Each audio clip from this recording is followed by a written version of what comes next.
America में इंतखाबात करीब हैं। 5 नवंबर को होने वाले सदारती इंतखाबात के लिए सियासी सरगर्मियां बहुत तेज़ी से आगे बढ़ रही हैं और इस दफ़ा अमरीकी इंतखाबात इंतहाई गैर मामूली नोयत के साबित हो रहे हैं। माजी के मुकाबले में हालिया सदारती इंतखाबात में एक से बढ़कर एक गैर मामूली चीज़ देखने को मिल रही है। एक तरफ रिपब्लिकन्स हैं जिनके उम्मीदवार डोनाल्ड ट्रंप हैं, जिन पर 4 मुकदमात चल रहे हैं और मई में वो हश मनी ट्रायल केस में एक एडल्ट फिल्म स्टार को पैसे देकर छुपाने के लिए कारोबारी रिकॉर्ड में जालसाजी के मुर्तकिब करार पाए और सज़ा याफ्ता डिक्लेयर हो गए। मगर अमरीकी कानून के मुताबिक वो सज़ा याफ्ता होने के बावजूद इंतखाब लड़ सकते हैं। इसी तरह रवा माह ट्रंप एक इंतखाबी रैली में कातिलाना हमले में बाल बाल बच गए थे और अब ज़्यादा शिद्दत के साथ अपनी इंतखाबी मुहिम चला रहे हैं। और दूसरी जानिब गैर मामूली पेशरफ्त में डेमोक्रेट्स के सदारती उम्मीदवार और मौजूदा अमरीकी सदर बाइडन इंतखाबी दौड़ से पार्टी रहनुमाओं के इसरार और दरख्वास्तों के बाद बिलाखिर दस्तबरदार हो गए हैं। जबकि सदारती दौड़ से दस्तबरदारी के बाद सदर बाइडन ने नायब सदर कैमला हैरिस की बतौर सदारती उम्मीदवार तायद करते हुए उन्हें नामजद कर दिया है। बाइडन की दस्तबरदारी के बाद कैमला हैरिस ने अपनी इंतखाबी मुहिम का आगाज़ कर दिया है और उन्हें पार्टी की तरफ से नामजदगी हासिल करने के लिए दरकार मतलूबा डेमोक्रेट डेलीगेट्स की हिमायत भी हासिल हो गई है।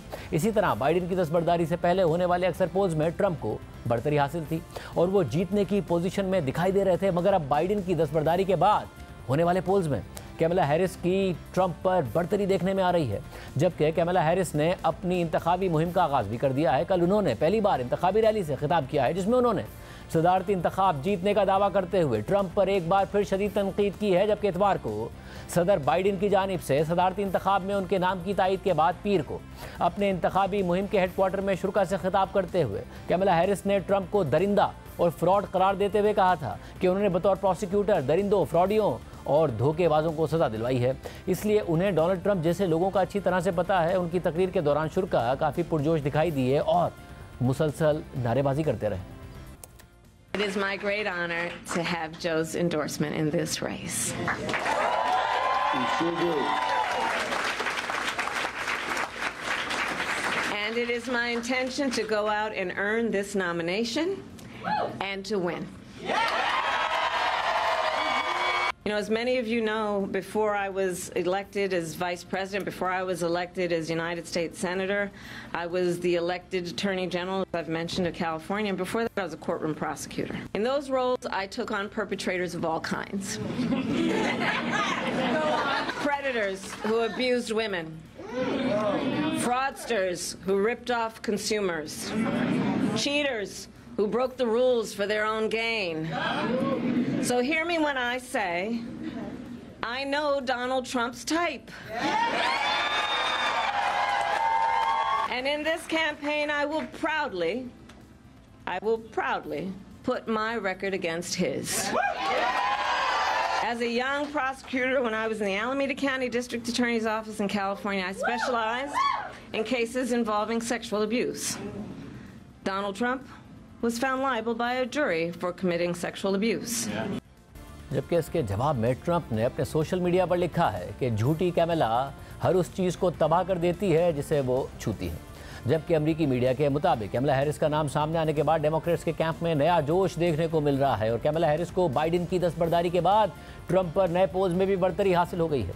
आलमी खबर रसा एजेंसी रॉयटर्स के पीर और मंगल को होने वाले सर्वे के मुताबिक कैमला हैरिस को बाइडन की दस्तबरदारी के बाद ट्रंप पर 2 पॉइंट्स की बढ़तरी हासिल है। जबकि गुज़िश्ता हफ्ते होने वाले सर्वे में पहले ट्रंप को सदर बाइडन पर 2 पॉइंट की बढ़तरी हासिल थी। हालिया सर्वे में कैमला हैरिस को 44% जबकि ट्रंप को 42% लोगों की हिमायत हासिल है। सिर्फ यही नहीं, कैमला हैरिस की इंतखाबी मुहिम के अराकीन के मुताबिक उन्होंने सदारती उम्मीदवार के तौर पर मुमकिन नामजदगी के सिर्फ एक दिन में ही $81 मिलियन का इंतखाबी चंदा भी इकट्ठा कर लिया, जो अमरीकी सदारती इंतखाबात की तारीख में किसी भी उम्मीदवार की जानिब से एक दिन में इकट्ठे किए गए सबसे ज़्यादा पैसे हैं। और इससे पता चलता है कि उनका नाम सामने आने से डेमोक्रेट्स के वोटर्स और डोनर्स का जोश भी बढ़ गया है। इंतखाबी मुहिम के मुताबिक तकरीबन 8,80,000 निचली सतह के पार्टी हामियों ने चंदा दिया है, जिनमें से 60% ने रवां साल पहली बार चंदा दिया है। जबकि अमरीकी मीडिया के मुताबिक इतवार को बाइडन की दस्तबरदारी के बाद से कैमला हैरिस की इंतखाबी टीम ने अब तक $100 मिलियन से जायद का चंदा इकट्ठा किया है। इसी तरह दस्तबरदारी के बाद बाइडन ने अपनी इंतखाबी मुहिम के दौरान इकट्ठे किए गए तमाम फर्ज भी कैमला हैरिस को मुंतकिल कर दिए थे। दूसरी जानिब खबर रसा एजेंसी एसोसिएटेड प्रेस के मुताबिक डोनाल्ड ट्रंप उम्र रसीदा बाइडन की निस्बत कैमला हैरिस के खिलाफ इंतखाबात लड़ने पर नाखुश हैं। इसलिए उन्होंने बाइडन की दस्तबरदारी के बाद 2 दफ़ा कहा है कि अगला सदारती मुबाहिसा ABC न्यूज़ से फॉक्स न्यूज़ को मुंतकिल किया जाए और फॉक्स न्यूज़ को ट्रंप का बड़ा हामी समझा जाता है, जबकि CNN के मुताबिक डेमोक्रेट उम्मीदवार की अचानक तब्दीली से ट्रंप को धचका लगा है और अब ट्रंप की इंतखाबी टीम कमला हैरिस के खिलाफ बयानियां बनाने की कोशिश में लगी हुई है, क्योंकि पहले उनकी सारी तवज्जो बाइडेन की खराब सेहत और उम्र पर थी और अब ट्रंप की टीम की कोशिश होगी कि बाइडेन की खराब सेहत की बात छुपाने पर कमला हैरिस को भी मुलविस करके उनके खिलाफ बयानियां बनाया जाए। जबकि गुज़िश्ता रोज़ ट्रंप ने कमला हैरिस के खिलाफ अमरीकी इलेक्शन कमीशन में भी शिकायत दर्ज कराई है, जिसमें मौक़िफ़ अख्तियार किया गया है कि कमला हैरिस कानूनी तौर पर बाइडेन के इकट्ठे किए गए इंतखाबी फंड्स को नहीं ले सकती हैं। कमला हैरिस अमरीकी तारीख की पहली गैर सफ़ेद फाम खातून सदारती उम्मीदवार होंगी और इसी तरह अगर वो हालिया इंतखाबात में कामयाब हो जाती हैं तो वो अमरीकी तारीख में पहली खातून सदर होंगी और इसी तरह वो 200 साल से भी तवील अमरीकी इंतखाबी तारीख की 5वीं ऐसी सदर होंगी जो नायब सदर होते हुए सदारती इंतखाब जीतेंगी, क्योंकि उनसे पहले सिर्फ 4 सिटिंग नायब सदूर सदारती इंतखाबात जीत सके हैं। 59 साल कमला हैरिस के वालिदैन दोनों इमिग्रेंट हैं। उनके वालिद का ताल्लुक जमैका और वालदा का ताल्लुक भारत से है। 20 अक्टूबर 1964 को अमरीकी रियासत कैलिफोर्निया में पैदा होने वाली कमला हैरिस पेशे के लिहाज से वकील हैं। उन्होंने अपने करियर का ज़्यादा हिस्सा बतौर पब्लिक प्रोसिक्यूटर गुजारा है। इसी तरह वो अमेरिका की तारीख में पहली खातून नायब सदर बनने से पहले सेनेटर भी रह चुकी हैं और इससे पहले वो रियासत कैलिफोर्निया की अटॉर्नी जनरल भी रह चुकी हैं।